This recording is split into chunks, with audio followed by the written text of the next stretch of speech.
जय हिंद दोस्तों। मंजिल उन्हीं को मिलती है जिनमें जुनून और तैयारी दोनों होती है। जीके और जीएस आपको वही ताकत देती है। तो आइए आज की वीडियो में सीखते हैं वो सवाल जो आपके आने वाले एग्जाम को आसान बना देंगे। तो चलिए वीडियो की शुरुआत करते हैं। देखते हैं पहला क्वेश्चन क्या पूछा है। हाँ, और किसी भी क्वेश्चन का राइट आंसर पता है तो वीडियो को पॉज करिए, राइट आंसर कमेंट बॉक्स में लिख दीजिए। लास्ट में बताइए टोटल आपके कितने क्वेश्चन सही हैं। चलिए देखते हैं पहला क्वेश्चन क्या पूछा है आपसे। पहला क्वेश्चन पूछा है नाबार्ड में भारत सरकार का हिस्सा कितना प्रतिशत है। आपसे पूछा है कि नाबार्ड में भारत सरकार का हिस्सा कितना है। चलिए बताइए राइट आंसर क्या हो जाएगा। तो राइट आंसर जो हो जाएगा वो हो जाएगा ऑप्शन सी 99%। नाबार्ड जिसका फुल फॉर्म होता है national bank for agriculture and rural development की स्थापना जो हुई थी वह हुई थी 12 जुलाई 1982 को इसकी स्थापना हुई थी। या कृषि और ग्रामीण विकास के लिए वित्तीय व विकासात्मक संस्थान है।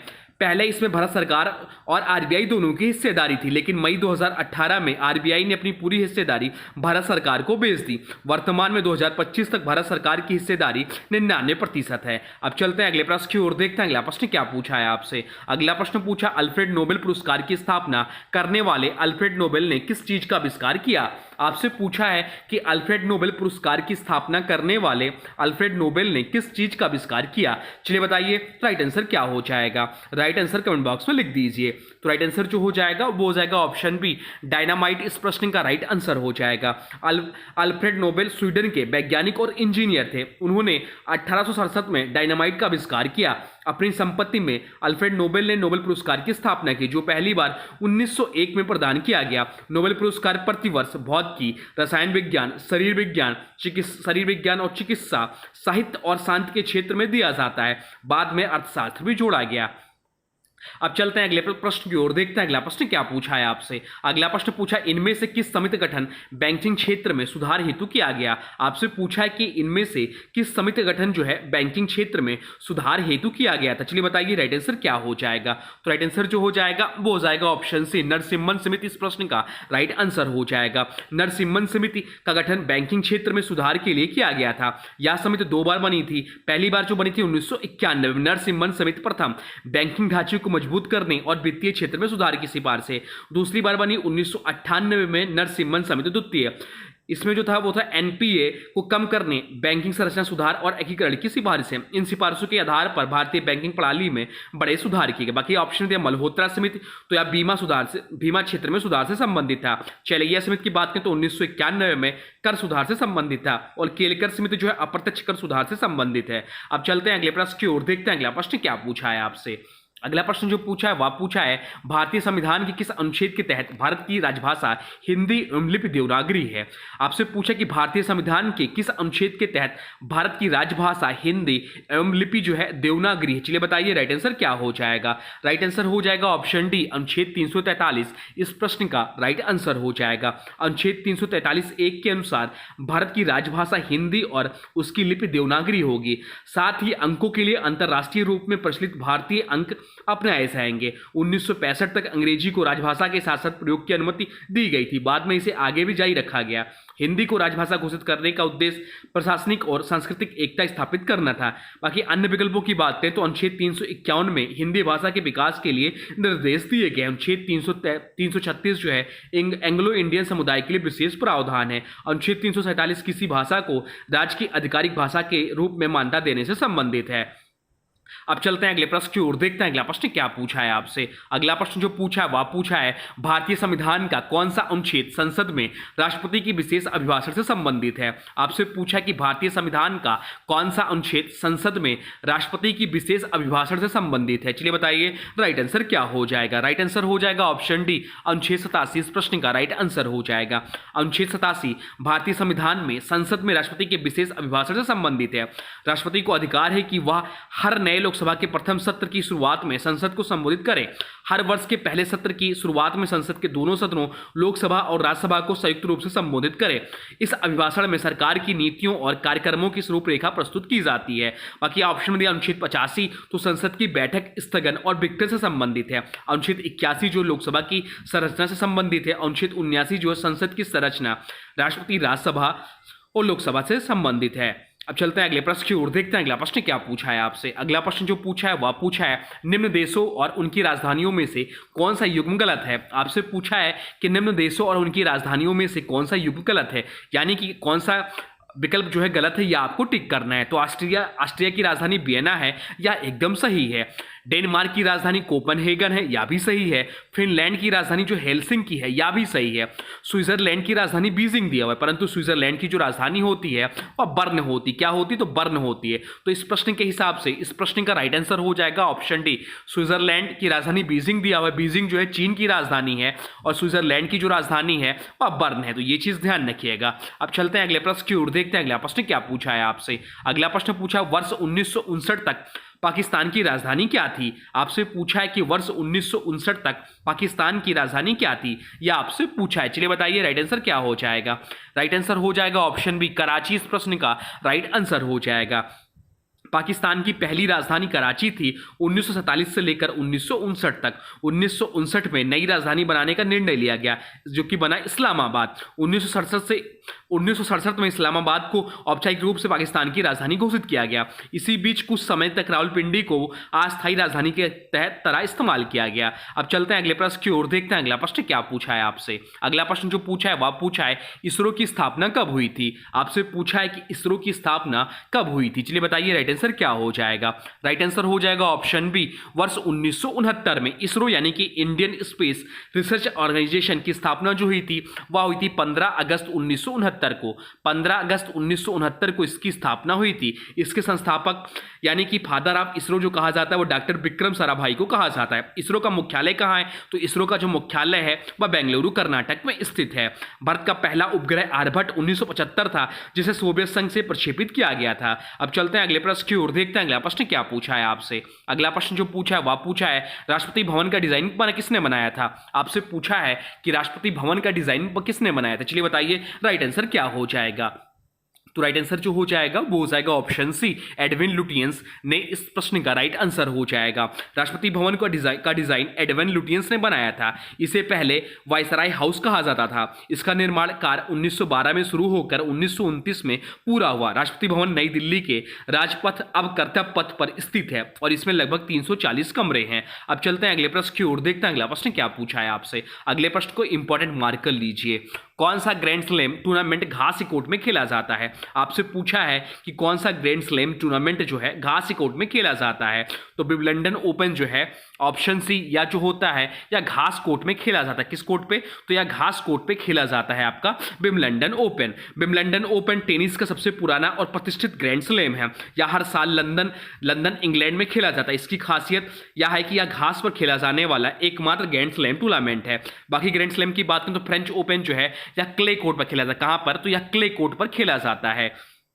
ऑस्ट्रेलियाई ओपन जो है या हार्ड कोर्ट पर खेला जाता है। कहां पर, तो यह हार्ड कोर्ट पर खेला जाता है। और आपका यूएस ओपन जो है यह भी हार्ड कोर्ट पर खेला जाता है। तो ध्यान रखिए ऑस्ट्रेलिया और यूएस लोग जो होते हैं वह हार्ड होते हैं, बाकी फ्रेंच लोग जो होते हैं वो क्ले होते हैं यानी कि सॉफ्ट होते हैं। और आपका विंबलडन ओपन जो है वो तो बहुत ही सॉफ्ट होता है जो कि आपका घास के कोर्ट पर खेला जाता है। यह ट्रिक ध्यान रखिए, एग्जाम में आपसे पूछ सकता है यह प्रश्न। अब चलते हैं अगले प्रश्न की ओर, देखते हैं अगला प्रश्न क्या पूछा है आपसे। अगला प्रश्न जो पूछा है वह पूछा है लोकसभा या विधानसभा चुनाव में खड़े होने के लिए उम्मीदवार की आयु कम से कम कितनी वर्ष होनी चाहिए। आपसे पूछा है कि लोकसभा या विधानसभा चुनाव में खड़े होने के लिए उम्मीदवार की आयु कम से कम कितनी वर्ष होनी चाहिए। चलिए बताइए राइट आंसर क्या हो जाएगा।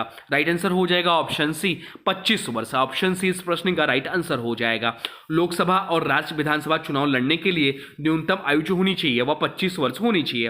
राज्यसभा और विधान परिषद का सदस्य बनने के लिए न्यूनतम आयु जो होनी चाहिए वह 30 वर्ष होनी चाहिए। मतदाता बनने के लिए न्यूनतम आयु जो होनी चाहिए वह 18 वर्ष होनी चाहिए। पॉइंट ध्यान रखिएगा। अब चलते हैं अगले प्रश्न की ओर, देखते हैं अगला प्रश्न क्या पूछा है आपसे। अगला प्रश्न जो पूछा है वह पूछा है केरल में फसल की कटाई पर कौन सा उत्सव मनाया जाता है। आपसे पूछा है कि केरल में फसल की कटाई पर कौन सा उत्सव मनाया जाता है। चलिए बताइए राइट आंसर क्या हो जाएगा। तो राइट आंसर हो जाएगा ऑप्शन सी, ओणम इस प्रश्न का राइट आंसर हो जाएगा। ओणम केरल का सबसे बड़ा और प्रसिद्ध फसल कटाई का उत्सव है। यह मुख्य रूप से मलयाली लोगों द्वारा मनाया जाता है और लगभग 10 दिन तक चलता है। बाकी बात करें केरल की तो केरल को भगवान का अपना देश कहा जाता है। केरल की राजधानी जो है तिरुवनंतपुरम है। केरल की प्रमुख भाषा जो है मलयालम है। भारत में सबसे ज़्यादा साक्षरता दर किस राज्य का है? तो केरल का है। भारत में सबसे ज़्यादा आयुर्वेद और मसाले का उत्पादन किस में होता है? तो केरल राज्य में होता है। प्रसिद्ध नृत्य जो है कि कथकली और मोहिनीअट्टम केरल का प्रसिद्ध नृत्य है। अब चलते हैं अगले प्रश्न की ओर, देखते हैं अगला प्रश्न क्या पूछा है आपसे। अगला प्रश्न पूछा है निम्नलिखित विकल्पों में से कौन सी भारत में हिमालय की सबसे ऊंची पर्वत चोटी है? आपसे पूछा कि निम्नलिखित विकल्पों में से कौन सी भारत में हिमालय की सबसे ऊंची पर्वत चोटी है? तो राइट आंसर जो हो जाएगा वो हो जाएगा ऑप्शन ए कंचनजंगा। इस प्रश्न का राइट आंसर हो जाएगा।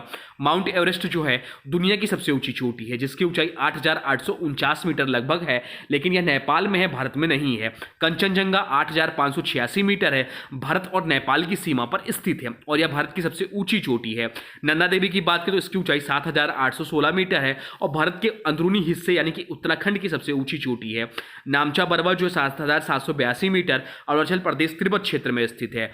अब चलते हैं अगले प्रश्न की ओर, देखते हैं अगला प्रश्न क्या पूछा है आपसे। अगला प्रश्न जो पूछा है वह पूछा है जातक कथाएं निम्नलिखित में से किस संप्रदाय से संबंधित है? आपसे पूछा है कि जातक कथाएं जो है निम्नलिखित में से किस संप्रदाय से संबंधित है? चलिए बताइए राइट आंसर क्या हो जाएगा। राइट आंसर हो जाएगा ऑप्शन डी बौद्ध धर्म से संबंधित है। जातक कथाएं बौद्ध धर्म से संबंधित है। इसमें गौतम बुद्ध के पूर्व जन्मों की कथाएं वर्णित है। ये कथाएं मुख्यतः पाली भाषा में लिखी गई हैं। जातक कथाओं का उद्देश्य नैतिक शिक्षा और धार्मिक उपदेश देना है। अब चलते हैं अगले प्रश्न की ओर, देखते हैं अगला प्रश्न क्या पूछा है आपसे। अगला प्रश्न पूछा निम्नलिखित में से किस उत्पाद को भारत में पहला भौगोलिक संकेत प्राप्त हुआ है, यानी कि जीआई टैग प्राप्त हुआ? चलिए बताइए राइट आंसर क्या हो जाएगा। राइट आंसर हो जाएगा ऑप्शन डी दार्जिलिंग चाय को। भारत में पहला भौगोलिक संकेत वर्ष 2004 में दार्जिलिंग चाय को मिला। जीआई टैग यानी कि ज्योग्राफिकल इंडिकेशन किसी उत्पाद की विशिष्ट भौगोलिक उत्पत्ति और उसकी विशेष गुणवत्ता को दर्शाता है। दार्जिलिंग चाय को चाय की शैंपेन भी कहा जाता है। अब चलते हैं अगले प्रश्न की ओर, देखते हैं अगला प्रश्न क्या पूछा है आपसे। अगला प्रश्न जो पूछा है वह पूछा है भारतीय संविधान में शामिल स्वतंत्रता, समानता एवं बंधुत्व के सिद्धांत किस देश के संविधान से लिए गए हैं? आपसे पूछा है कि भारतीय संविधान में शामिल स्वतंत्रता, समानता एवं बंधुत्व के सिद्धांत किस देश के संविधान से लिए गए हैं? चलिए बताइए राइट आंसर क्या हो जाएगा। तो राइट आंसर जो हो जाएगा वो हो जाएगा ऑप्शन ए फ्रांस। इस प्रश्न का राइट आंसर हो जाएगा। भारतीय संविधान में स्वतंत्रता, समानता और बंधुत्व के सिद्धांत फ्रांस के संविधान से लिए गए हैं। यह विचार फ्रांसीसी क्रांति का मूल मंत्र भी था। भारतीय संविधान की प्रस्तावना में इन सिद्धांतों का उल्लेख मिलता है। अब चलते हैं अगले प्रश्न की ओर, देखते हैं अगला प्रश्न क्या पूछा है आपसे। अगला प्रश्न जो पूछा है वह पूछा है निम्नलिखित में से किस संधि के परिणाम स्वरूप तृतीय आंग्ल मैसूर युद्ध समाप्त हो गया था? आपसे पूछा है कि निम्नलिखित में से किस संधि के परिणाम स्वरूप तृतीय आंग्ल मैसूर युद्ध समाप्त हो गया था? चलिए बताइए राइट आंसर क्या हो जाएगा। राइट आंसर हो जाएगा ऑप्शन ए श्रीरंगपट्टनम की संधि। इस प्रश्न का राइट आंसर हो जाएगा। तृतीय आंग्ल मैसूर युद्ध 1790 से 1792 के बीच तक लड़ा गया। अंग्रेजों और टीपू सुल्तान के बीच लड़ा गया। यह युद्ध 1792 ईस्वी में श्रीरंगपट्टनम की संधि से समाप्त हुआ। इस संधि के अनुसार टीपू सुल्तान को अपनी आधी राज्य सीमा अंग्रेजों, मराठों और निजाम को सौंपनी पड़ी। साथ ही टीपू को अंग्रेजों को 3 करोड़ रुपए का क्षतिपूर्ति कर भी देना पड़ा। अब चलते हैं अगले प्रश्न की ओर, देखते हैं अगला प्रश्न क्या पूछा है आपसे। अगला प्रश्न जो पूछा है वह पूछा है भारतीय चुनाव आयोग की स्थापना कब की गई थी? आपसे पूछा है कि भारतीय चुनाव आयोग की स्थापना कब की गई थी? चलिए बताइए राइट आंसर क्या हो जाएगा। तो भारतीय चुनाव आयोग की स्थापना जो हुई थी वह 25 जनवरी 1950 को हुई थी। राइट आंसर हो जाएगा ऑप्शन ए। इस प्रश्न का राइट आंसर हो जाएगा भारत निर्वाचन आयोग की स्थापना 25 जनवरी 1950 को हुई। इसी कारण हर वर्ष 25 जनवरी को राष्ट्रीय मतदाता दिवस मनाया जाता है। प्रारंभ में आयोग में केवल एक मुख्य चुनाव आयुक्त होता था, बाद में इसमें चुनाव आयुक्त भी जोड़े गए। यह आयोग संविधान के अनुच्छेद 324 के अंतर्गत स्थापित किया गया। अब चलते हैं अगले प्रश्न की ओर, देखते हैं अगला प्रश्न क्या पूछा है आपसे। अगला प्रश्न पूछा माई कंट्री माई लाइफ किसकी आत्मकथा है? आपसे पूछा है कि माई कंट्री माई लाइफ जो है किसकी आत्मकथा है? चलिए बताइए राइट आंसर क्या हो जाएगा। राइट आंसर हो जाएगा ऑप्शन सी लाल कृष्ण आरवाड़ी की आत्मकथा है माई कंट्री माई लाइफ। आरवाड़ी की आत्मकथा है माई कंट्री माई लाइफ। इसमें उन्होंने अपने राजनीतिक जीवन, भारतीय राजनीति और राष्ट्रीय मुद्दों पर अपने अनुभव और दृष्टिकोण साझा किए हैं। ऑप्शन में दिया सुचेता कृपलानी, जो कि चर्चित नाम है, या स्वतंत्रता संग्राम सेनानी और उत्तर प्रदेश की मुख्यमंत्री रही, उनकी आत्मकथा अलग है। तो सुचेता कृपलानी जो है यह उत्तर प्रदेश की पहली महिला मुख्यमंत्री रही हैं, और ये पूरे भारत में भी जो मुख्यमंत्री बनी है वो पहली महिला मुख्यमंत्री रही हैं। अब चलते हैं अगले प्रश्न की ओर, देखते हैं अगला प्रश्न क्या पूछा है आपसे। अगला प्रश्न जो पूछा है वह पूछा है 1 रुपए के नोट पर किसके हस्ताक्षर होते हैं। आपसे पूछा है कि 1 रुपए के नोट पर किसके हस्ताक्षर होते हैं। चलिए बताइए राइट आंसर क्या हो जाएगा। तो राइट आंसर जो हो जाएगा वो हो जाएगा ऑप्शन सी, वित्त मंत्री के, वित्त सचिव के। ऑप्शन बी इस प्रश्न का राइट आंसर हो जाएगा, वित्त सचिव के। ऑप्शन बी इस प्रश्न का राइट आंसर हो जाएगा। 1 रुपए के नोट पर भारत के वित्त सचिव यानी कि फाइनेंस सेक्रेटरी के हस्ताक्षर होते हैं, क्योंकि 1 रुपए के नोट भारतीय सरकार द्वारा जारी किया जाता है, ना कि रिजर्व बैंक द्वारा। अन्य सभी भारतीय नोटों पर रिजर्व बैंक के गवर्नर के हस्ताक्षर होते हैं, लेकिन 1 रुपए का नोट बहुत कम प्रचलन में है और इसे कानूनी मुद्रा के रूप में भारतीय सरकार जारी करती है। यह नियम भारतीय मुद्रा अधिनियम 1934 के तहत है।